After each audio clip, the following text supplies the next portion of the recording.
இனியவர்களே, ஆனந்தமானவர்களே, அற்புதமானவர்களே, அறிவிக்கப்படாத சிறந்த எதிர்க்கட்சியாக செயல்படும் தேமுதிக அதனுடைய பொதுச் செயலாளர் திருமதி அன்னியார் அவர்கள் உண்மையிலே வரவேற்கின்றோம். தமிழ்நாட்டில் என்ன ஒரு பிரச்சனையாக இருந்தாலும் பிரதான எதிர்க்கட்சியாக இருக்கும் எடப்பாடி அவர்கள் குரல் கொடுக்கின்றாரோ இல்லை மற்ற எதிர்க்கட்சிகள் கொடுக்கின்றாரோ மீடியா வெளிச்சம் இல்லை நீங்கள் சரியாக கவனித்து பார்த்தீர்கள் என்றால் ஒவ்வொரு தமிழகத்தில் நடக்கும் பிரச்சனைகளுக்கும் எதிர்க்கட்சியாக அமர்ந்தால் என்ன கொடுப்பார்களோ அது என்னவென்று விரிவாக பேச வேண்டிய அவசியம் இல்லை. எல்லா விஷயங்களுக்குமே முதல் ஆளாக தேமுதிகவின் பொதுச் செயலாளர் அவர்கள் கேப்டனிலிருந்து ஒரு வருடம் இன்னும் நிறைவு செய்யக்கூடிய சூழ்நிலை இருந்தாலும் அற்புதமான அரசியல்வாதியாகவும் தலைமை பண்புமிக்க அரசியல்வாதியாகவும் தொண்டர்களுக்கு ஒன்று என்றாலும் சரி சரியான களப்பணியாற்றி சரியான பிரதிகளை ஆற்றி சரியான மக்கள் குரல் கொடுத்து அற்புதமாக செயல்பட்டு கொண்டிருக்கின்றார்கள்.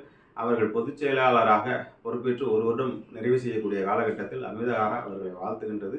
சிறந்த ஒரு எண்பு பெண்மணியாக தமிழக அரசியல் என்பது ஜெயலலிதா போன்ற எண்பு பெண்மணியை பார்த்து பழக்கப்பட்ட ஒரு சூழ்நிலை.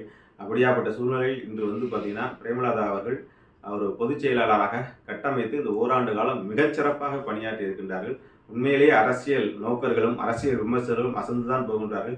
ஏனென்றால் இந்த மீடியா கேப்டன் இருக்கும்போது அவர் ஆக்டிவாக இருக்கும்போது அவர் மீம்ஸ் போட்டு கொண்டுச்சு. ஆனால் இன்னைக்கு மீம்ஸ் போடுறதுக்கு வழியே இல்லாமல் ஆணித்தரமாகவும் அற்புதமாகவும் மிக மிக விளக்கமாகவும் ஒவ்வொரு கேள்விக்கும் மிக தெளிவாகவும் மீடியாவை ஹேண்டில் பண்ணுறதாகட்டும் அரசியல் களத்தில் அறிக்கை விடுவதாகட்டும் மிக தெளிவான ஒரு டீமை வச்சு அற்புதமான அரசியலை செய்து கொண்டிருக்கின்றார்கள். உண்மையில் தூரத்திலிருந்து உற்று நோக்குகின்ற அரசியல்வாதிகள் எல்லாருமே வியந்து தான் பார்க்கின்றார்கள்.